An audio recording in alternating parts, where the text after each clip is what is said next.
રાજકોટ મહાનગરપાલિકા ફૂડ વિભાગ દ્વારા અમીન માર્ગને છેડે ગિરિરાજ હોસ્પિટલ સામે રાજકોટની તપાસ કરતા સ્થળ પર સ્ટોર રૂમમાં સંગ્રહ કરેલ જીવાતવાળો લોટ 45 કિલોગ્રામ, ફ્રીજમાં રાખેલ સલાડ ગ્રેવી 5 કિલોગ્રામ તથા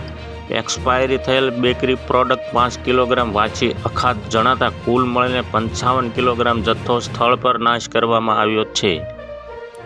આ ઉપરાંત સિટી આઈસ્ક્રીમ આશરા ચેમ્બર રોડ રૈયા રાજકોટની તપાસ કરતા સ્થળ પર ફ્રીજમાં સંગ્રહ કરેલ એક્સપાયરી ડેટ વગર કે ઉત્પાદનની વિગતો દર્શાવ્યા વગર પડતર રહેલ રાજ બ્રાન્ડ કેન્ડી વાસી અખાત જણાતા કુલ 100 નંગ પૈકી સ્થળ પર નાશ કરવામાં આવેલ હતી। ઉનાળાની સિઝનને અનુલક્ષીને કરવામાં આવેલ આઈસ ગોલા વેચાણ કરતા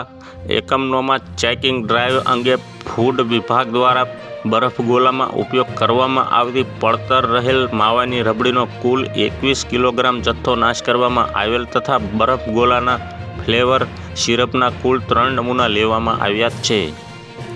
રામોર શ્યામ ગોલાવાલા ભક્તિનગર સર્કલ ભક્તિનગર રોડ પડતર રહેલ માવાની રબડી 5 કિલોગ્રામનો નાશ તથા હાઇજેનિક કન્ડિશન જાળવવા અંગે નોટિસ રામોર શ્યામ ગોલાવાલા Veer Bhagatji shopping centre Kothariya road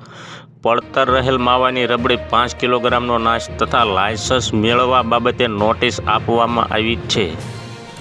તો હાલ અત્યારે આટલું જ, મળીશું નવી અપડેટ ને નવા સમાચાર સાથે। વિડીયોને શેર અને લાઇક કરી દેજો અને અમારી ચેનલને સબસ્ક્રાઈબ કરવાનું ખાસ કરીને ભૂલતા નહીં મિત્રો।